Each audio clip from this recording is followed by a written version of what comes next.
Buenos días. Sensiblement différent, le podcast des humains sensibles et différents.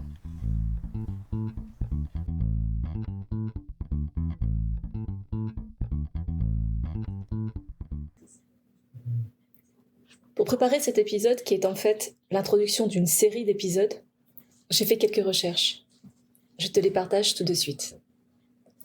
Dans les métiers les plus cool au monde, oublie pilote, astronaute et prof de surf. J'ai trouvé encore plus cool. Nounou de panda. Si, ça existe. Tu es même payé 24 000 € par an. Si tu ne me crois pas, va sur la toile. Peut-être as-tu un enfant qui t'a dit « Je veux devenir éleveur de coccinelles ».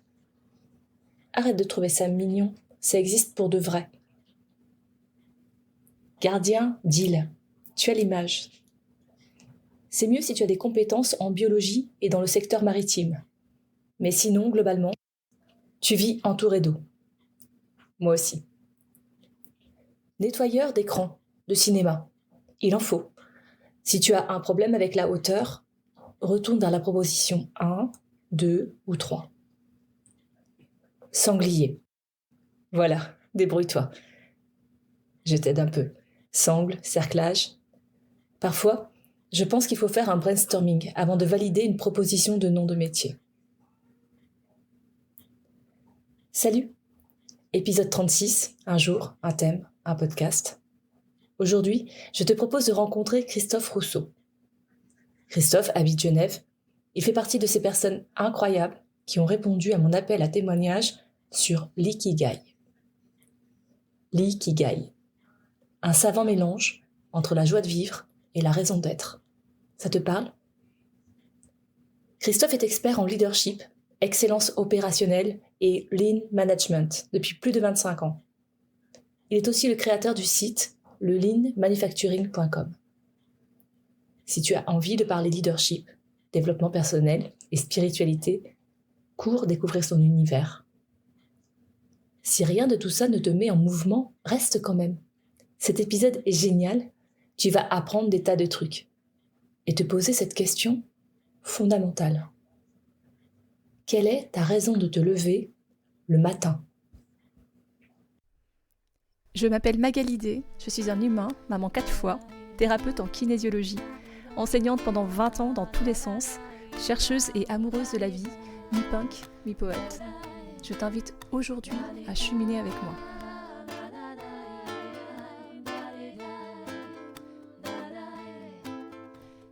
Abonne-toi à ce podcast que tu peux trouver sur toutes les plateformes pour ne rien manquer et participer à cette aventure extraordinaire, la tienne. Tu peux choisir d'être simple auditeur ou de devenir acteur.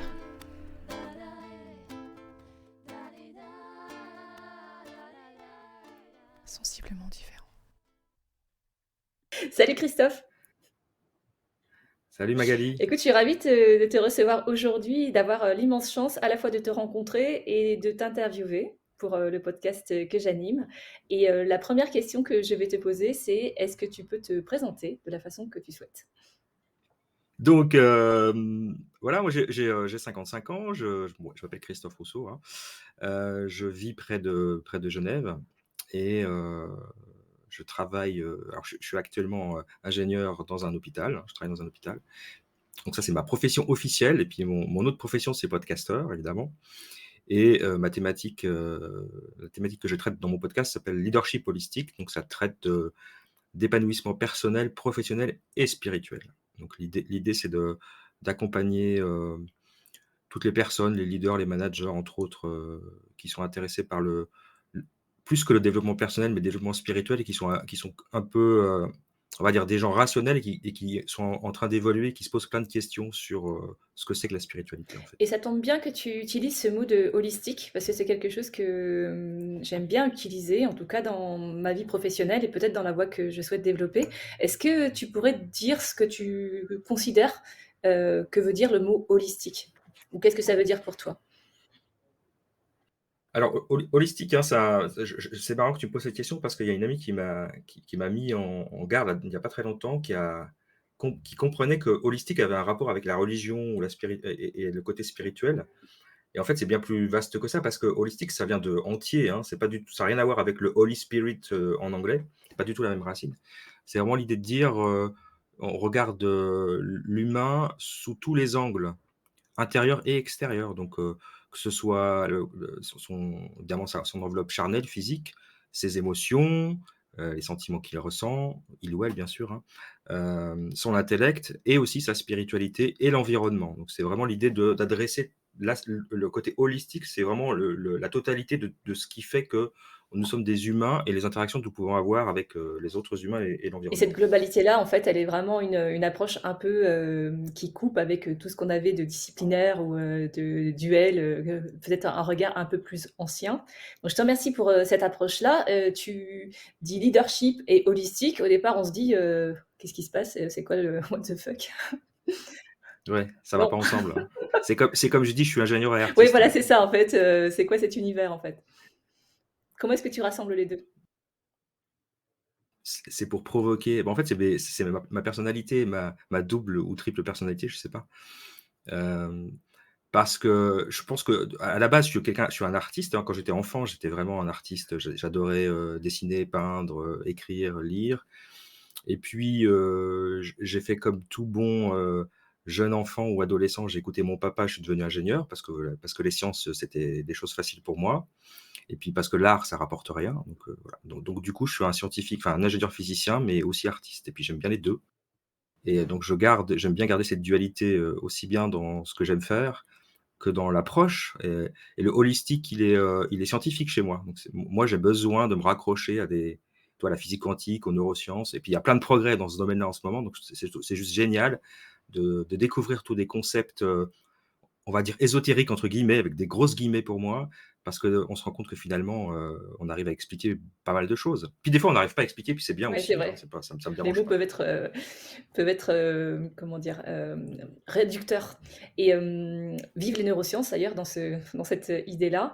Est-ce que tu dirais dans ton approche holistique, parce que tu parlais de l'art justement, que la créativité fait partie ou pourrait faire partie d'une des facettes de l'humain qui pourrait être quelque chose de l'ordre de l'équilibre en fait? Exactement, ça fait partie. Alors moi, j'ai créé une formation qui s'appelle, enfin, j'ai ouvert une académie avec une formation, donc l'académie du leadership holistique et ma formation, elle s'appelle «Les 9 piliers du leadership holistique» et un des 9 piliers, c'est l'art créatif. C'est développer sa créativité. Je trouve que c'est super important pour vraiment se développer personnellement, mais aussi l'utiliser avec les équipes qu'on manage, que ce soit direct ou indirectement.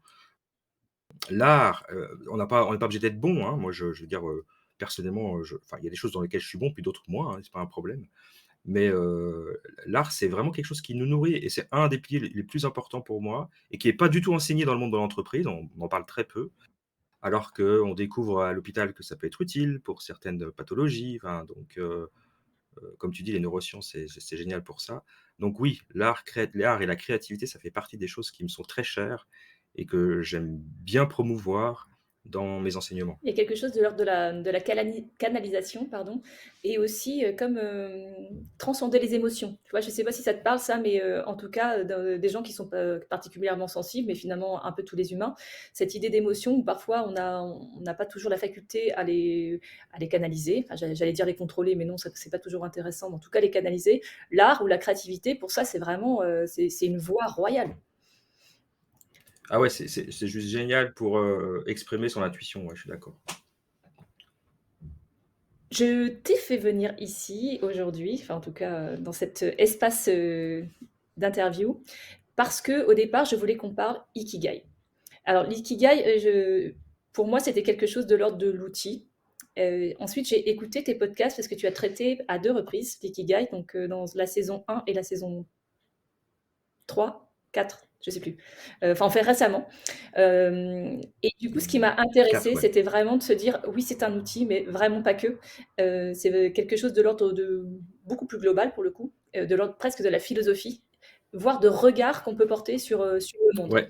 Donc, est-ce que tu veux bien nous parler de ça et puis après, éventuellement, nous dire comment tu l'utilises?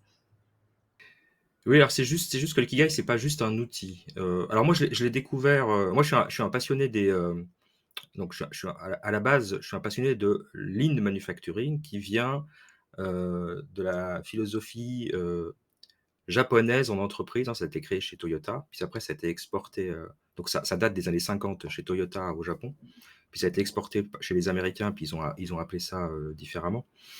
Heu, enfin ils ont appelé ça lean, alors que Toyota appelait ça juste leur, système de production à eux, quoi.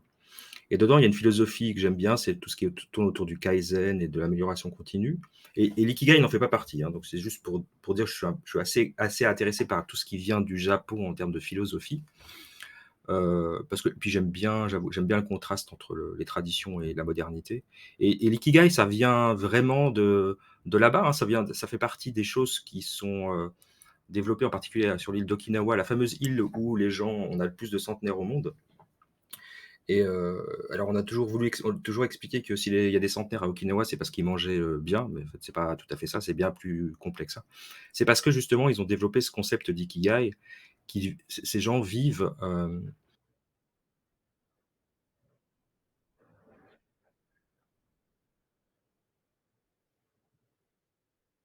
puisque dans l'ikigai, on fait ce qu'on aime, on fait ce pourquoi on est doué, on fait tant qu'à faire, on essaye d'être payé pour ça, ça aide.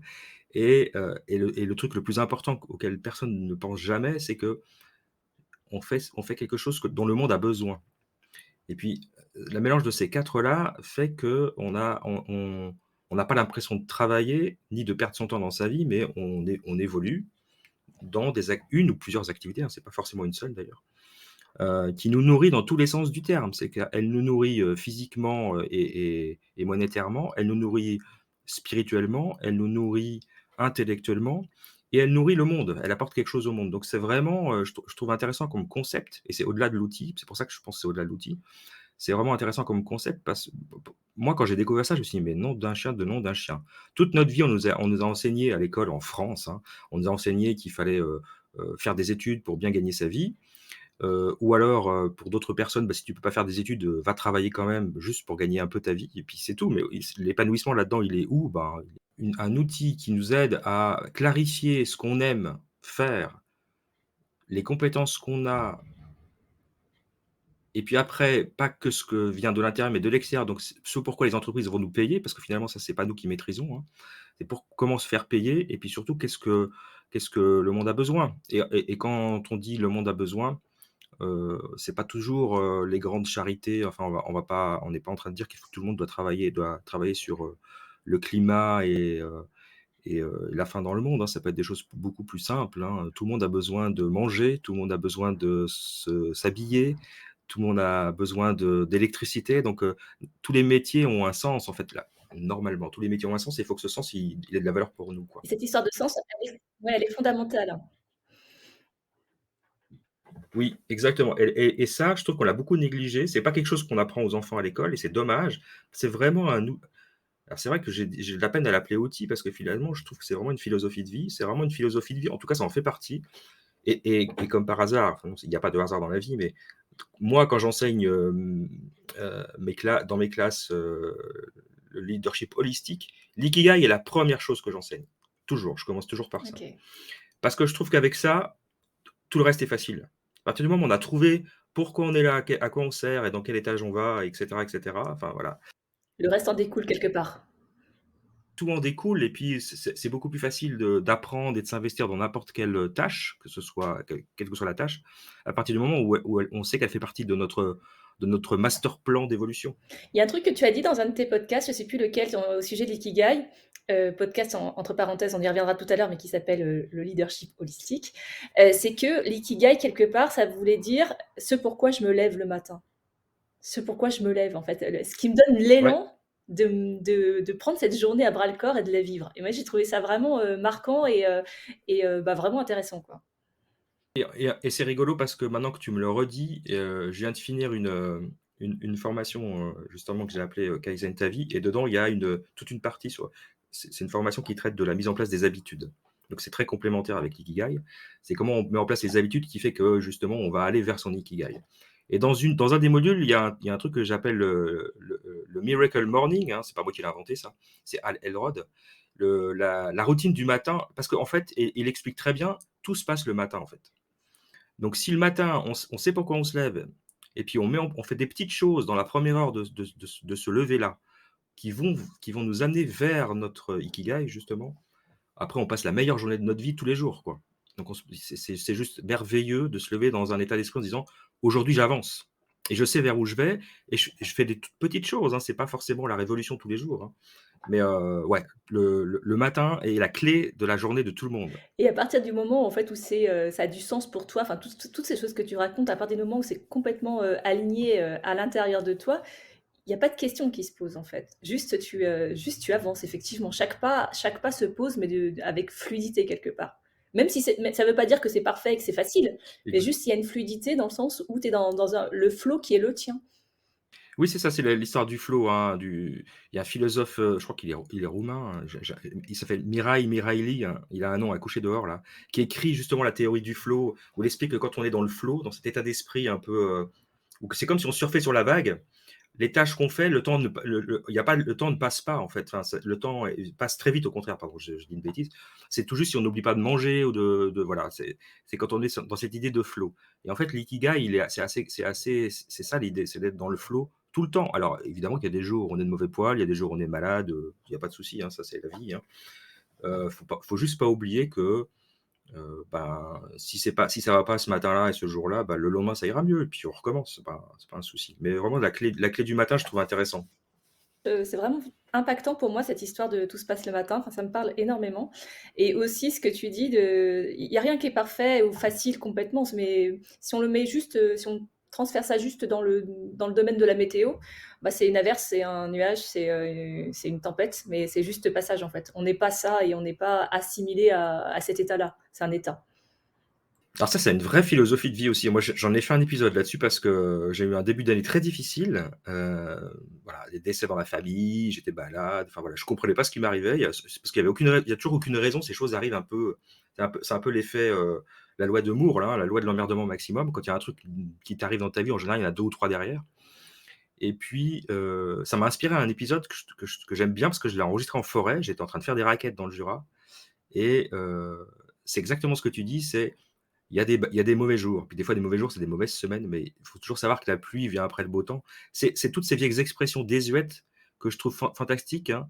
C'est comme, si on revient sur le matin, la vie appartient à ceux qui se lèvent tôt. Toutes ces expressions désuètes, en fait, c'est une philosophie absolument, fantastique. J'adore ces vieilles expressions, elles sont tellement Il y a de vraies. grands enseignements derrière des mots qui peuvent, paraître un peu banals, en fait. C'est toujours assez drôle d'aller les fouiller. Exactement. Est-ce que toi, à la lumière de l'ikigai, tu pourrais donner quelques informations sur ton propre parcours? Alors je voudrais préciser une chose, c'est que l'ikigai, c'est pas on n'a pas un ikigai dans sa vie, hein. Faut pas croire qu'on a juste une mission de vie, une mission professionnelle et puis quand on l'a trouvé, c'est tout bon. En général, déjà, on se cherche pendant longtemps et puis ça peut changer ou évoluer avec l'âge, hein. Donc moi, typiquement, je pense que mon ikigai quand j'avais 15 ans, c'était pas le même que quand j'avais 30 ans et que celui que j'ai maintenant. Même si il y a peut-être des vieux rêves d'enfant, d'écriture de romans ou de choses comme ça qui me sont revenus quand j'ai travaillé sur mon ikigai et je me suis rendu compte que j'avais mis un peu de côté ça, que la vie fait que des fois on évolue, mais il faut pas juste rester attaché en disant: «Moi j'ai fait mon ikigai, c'est bon, c'est ça que je veux faire et puis je fais ça tout le reste de ma vie». C'est de loin pas du tout, enfin il faut accepter qu'on évolue, il faut accepter d'être agile, comme c'est un mot très à la mode. Hem, donc voilà, donc il n'y en a pas qu'un. Moi en tout cas quand je l'ai refait il y a 2 ans à peu près, c'est quand, juste au moment où j'ai démarré mon podcast, ou un petit peu après, j'ai eu l'idée de ce concept de leadership holistique, mais je savais pas du tout ce que je voulais en faire, en fait. C'était vraiment, c'est très intuitif. Voilà, c'est un truc, j'ai fait le challenge de Marco Bernard, j'ai lancé mon podcast, je l'ai appelé leadership holistique, je savais pas ce que j'allais mettre dedans. Et puis j'ai travaillé sur mon ikigai et tout s'est, en fait, c'est comme un puzzle ou comme Tetris, tu vois? Tout s'est assemblé. Je me suis rendu compte que si je voulais assumer mon expérience d'ingénieur physicien et donc je trouvais que la science était important, mais je voulais aussi assumer le fait que j'étais en pleine évolution sur un chemin spirituel, donc j'étais vraiment dans une évolution spirituelle importante et que les 2 n'étaient pas incompatibles. Donc ça, je trouvais intéressant. Je me suis dit: «Si ça m'arrive à moi, ça doit arriver à plein d'autres, hein, sûrement». Je voulais assumer toutes les compétences que j'ai reçues et puis j'ai voulu en découvrir d'autres. Depuis, j'ai fait une formation de coach, j'ai fait, d'autres formations, dans le milieu de la formation ou de la gamification, des choses comme ça, que j'aurais jamais fait avant parce que je ne savais même pas pourquoi je l'aurais fait, en fait. Maintenant, je vois du sens à le faire. Donc c'est bien, cet ikigai, ça te donne pas juste, oui, je sais ce que je sais faire, c'est aussi, mais qu'est-ce que j'ai envie de faire? Qu'est-ce que j'ai envie de développer comme compétence? À partir du moment où je sais ce que j'aime faire. Et puis, et donc moi, ça a vraiment, alors moi quand je l'ai assemblé, ça a vraiment fait la photo, pour moi, l'académie de leadership holistique, l'enseignement, le coaching en ligne et en présentiel, organiser des retraites et des voyages immersifs. Tout ça est devenu pour moi une évidence que, je sais que c'est mon chemin et que, bon, voilà, je pense que je vais pas être salarié encore très longtemps parce que ça se met en place, quoi. Je suis en train de mettre en place les différentes briques. Et le podcast m'a vraiment aidé à prendre conscience et confiance dans le fait que j'avais une parole et que elle pouvait aider les gens et que donc j'avais un truc, quelque chose à apporter au monde dans mon histoire de vie, dans mon côté alors, exemplaire, entre guillemets, en tout cas dans ce que je peux apporter. Il y a vraiment deux choses qui m'interpellent dans ce que tu dis que je trouve absolument intéressantes. C'est que d'une part, il y a un aller-retour entre ce qui est le côté intuitif et puis le côté un peu mental, que l'un et l'autre se complètent parfaitement. Parce que des fois, tu lances quelque chose parce que tu sens que c'est ça et tu sais pas forcément le pourquoi. Et c'est OK, en fait, se dire j'y vais parce que je le sens et peut-être que le pourquoi viendra Mm. après. Et parfois, c'est l'inverse, c'est quelque chose qui va être plus de l'ordre du rationnel, qui va se construire et puis le cœur peut s'y adjoindre parce que de toute façon, si on n'a pas l'un et l'autre, finalement, on ne peut pas être dans cette unité et dans cette philosophie globale que tu décris. Donc il y avait ce premier point que je trouvais vraiment intéressant. L'autre point que tu décris et qui me paraît fondamental, mais je pense que si on n'était pas là-dedans, on serait probablement pas dans une dynamique d'ikigai et donc pas dans une dynamique, c'est de se dire que ce n'est pas figé. C'est-à-dire que effectivement, ça c'est complètement amené à être évolutif dans le temps, puisque au fur et à mesure du chemin que l'on parcourt, on va être amené à rencontrer des gens, à rencontrer des types de connaissances, des formations, etc. Et plus ça va s'ouvrir, plus évidemment ça va avoir un impact sur notre ikigai. Donc là-dessus, je trouve que ce sont deux éléments qui me paraissent assez fondamentaux sur l'ikigai notamment, mais sur le chemin de vie de façon plus générale, quoi. Exact, mais totalement, totalement. Et puis moi, j'aime bien l'idée que c'est pas figé et j'aime bien l'idée que, alors après ça c'est personnel, mais je pense que il n'y a pas que moi, mais moi j'aime bien l'idée que tout ce qui m'est arrivé dans ma vie, de bien et de moins bien, ça me sert à quelque chose. Je l'utilise. J'ai horreur de perdre mon énergie à faire des choses qui servent à rien. Mais bon, voilà, ça c'est vraiment ma personnalité. Du coup, quand j'ai fait mon ikigai, je me suis rendu compte que j'avais plusieurs métiers.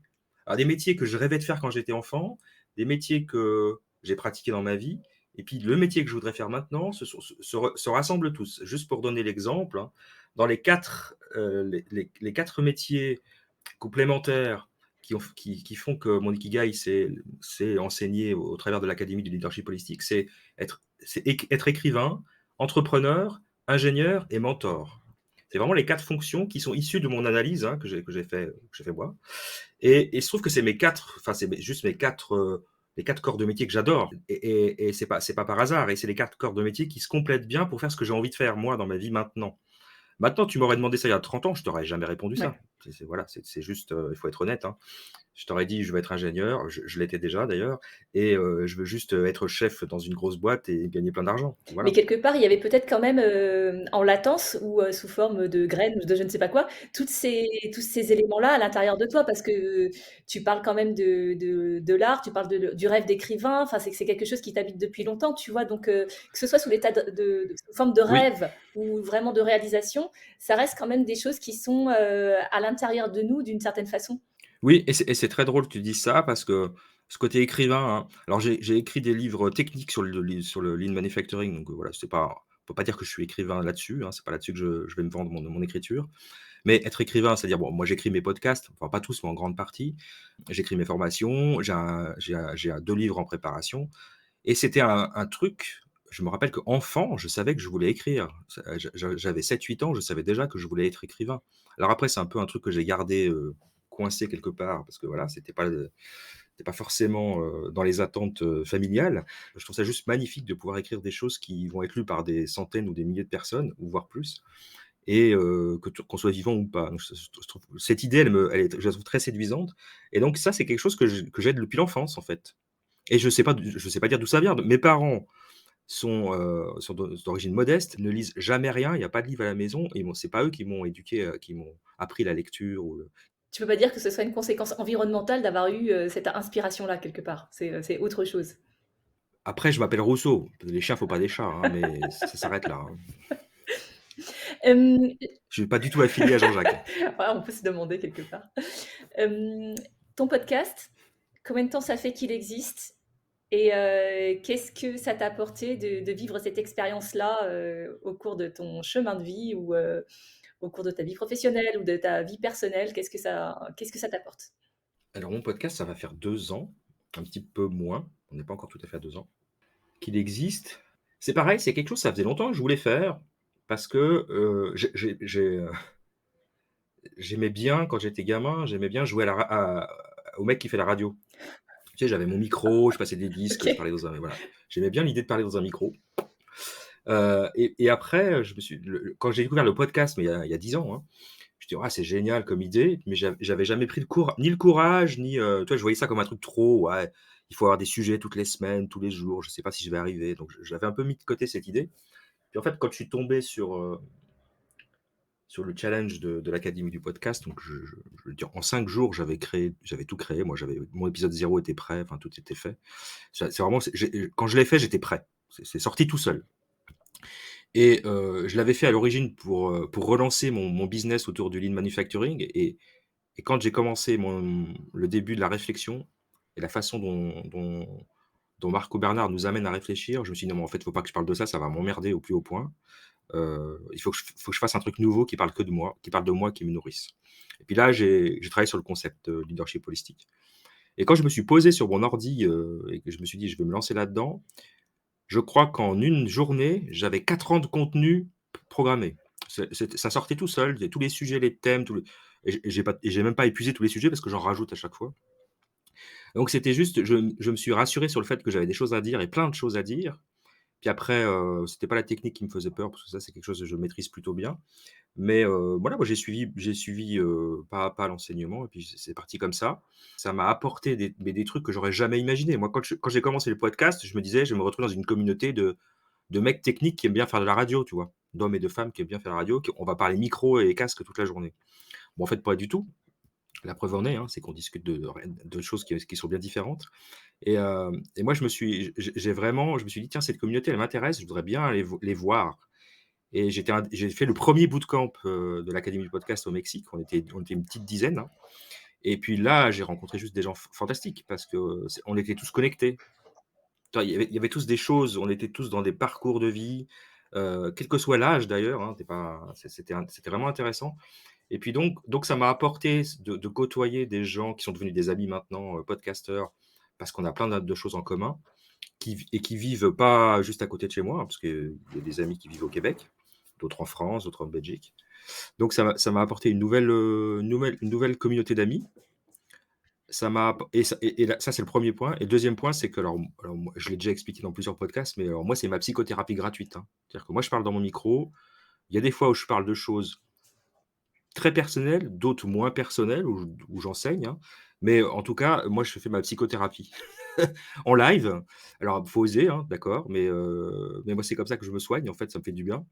Et je me rends compte que ça aide plein d'autres personnes, parce qu'il y a plein de personnes qui disent: «Oui, moi aussi, j'ai vécu ça, nanani nana», puis donc voilà, donc je le c'est une drôle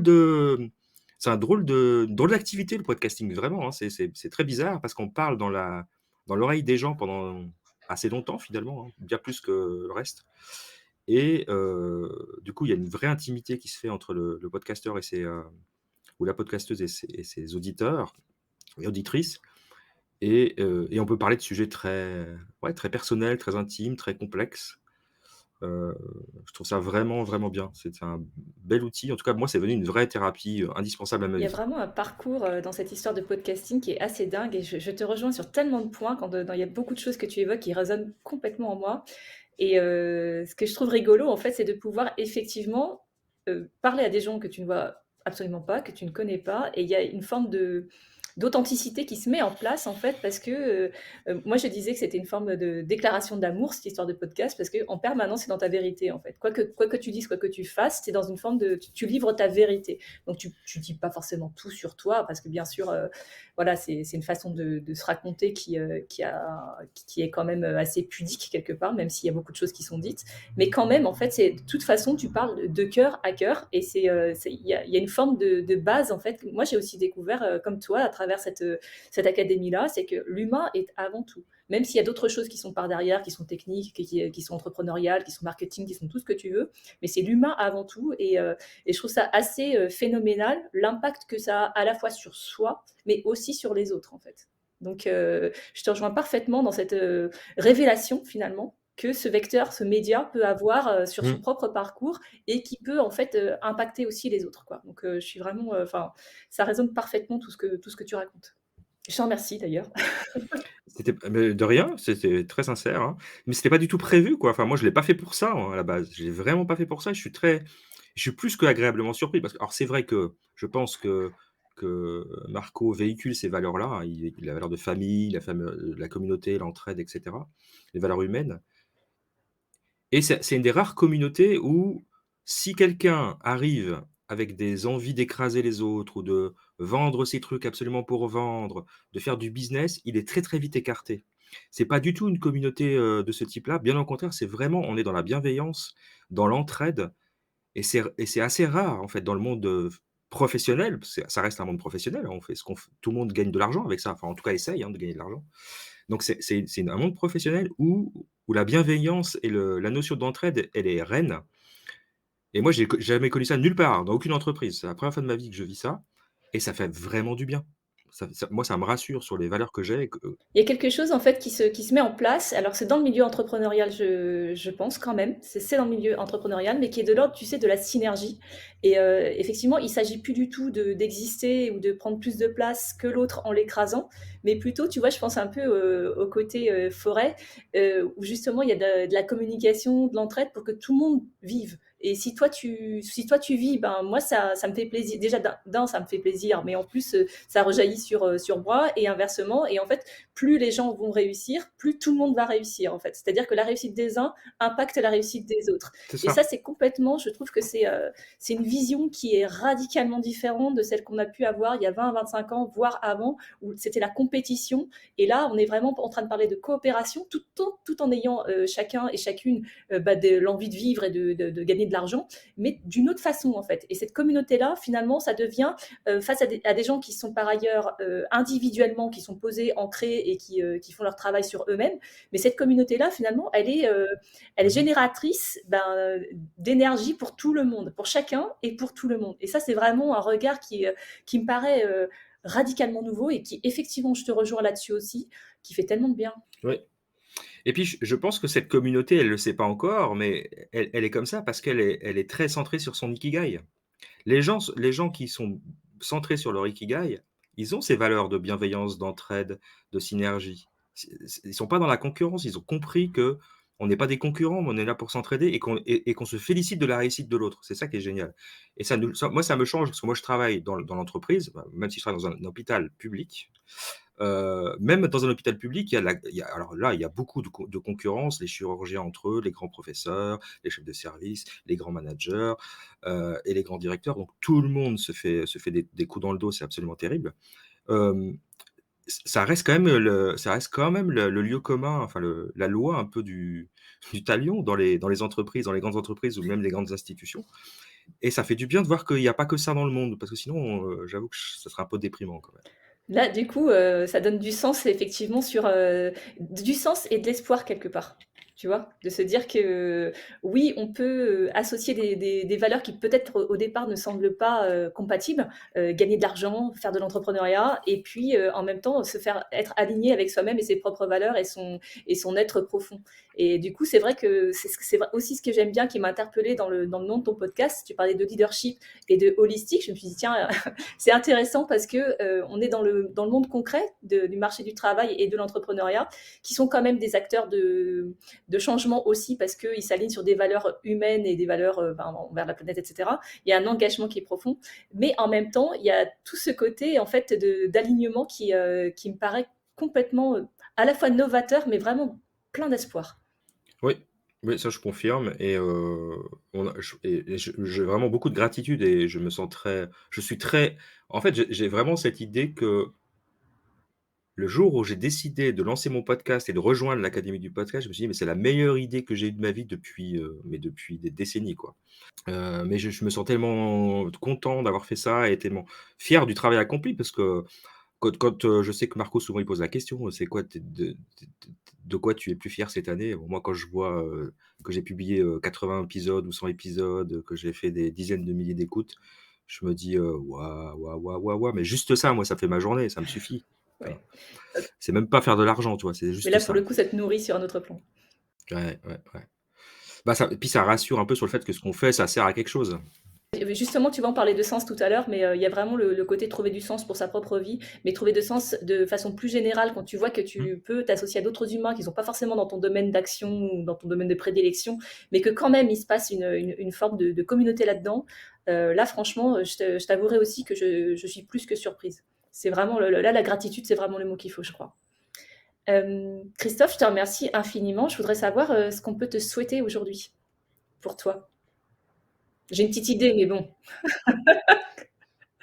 Et je serai le plus heureux des hommes si j'arrive à vivre de ça parce que c'est vraiment ma passion. Et puis parce que ça veut dire que j'aurais réalisé un certain nombre de choses. J'aurais écrit les livres que je veux écrire, j'aurais finalisé les formations que je veux faire, j'aurais organisé des retraites, j'aurais organisé des voyages et j'aurais rencontré des gens fantastiques qui m'enrichiront autant que moi je vais les enrichir. Donc c'est ça l'idée. OK. Alors vraiment, on te le souhaite et puis en plus, quelque part, je n'ai aucun doute là-dessus. Je te remercie infiniment et ma dernière question sera très simple. Où est-ce qu'on peut te trouver? Alors, alors, il y a mon site, hein, il y a tout sur mon site, hein, c'est leadershipholistique toutenattaché.com. Dessus, il y a mon podcast, il y a mes formations, il y a mes contacts, mes coordonnées. Sinon après sur les réseaux, que ce soit sur LinkedIn, il suffit de chercher mon nom, Christophe Rousseau et puis, sur Insta et Facebook, c'est Leadership Holistique aussi. Donc les réseaux sociaux et puis mon site, où de toute façon il y a mes contacts et mes réseaux sociaux. Donc OK, je pense que le plus simple, c'est le site. d'accord. Je te remercie infiniment et puis je te souhaite une géniale journée. Merci à toi, c'était très sympa et à très bientôt. Salut! Je sais que tu en as trop envie. Alors, même si je mets un peu de temps, je te prépare un récap et un joli visuel façon moi. Demande-le par MP ou envoie un message sur ma boîte mail. Les autres épisodes sur l'ikigai arrivent bientôt, alors abonne-toi. Si tu as aimé cet épisode, partage-le en me taguant. Tu peux aussi mettre 5 étoiles sur ta plateforme d'écoute préférée. Et n'oublie pas, maintenant, tu peux me trouver sur YouTube. Le prochain rendez-vous, Inch'Allah, c'est déjà jeudi.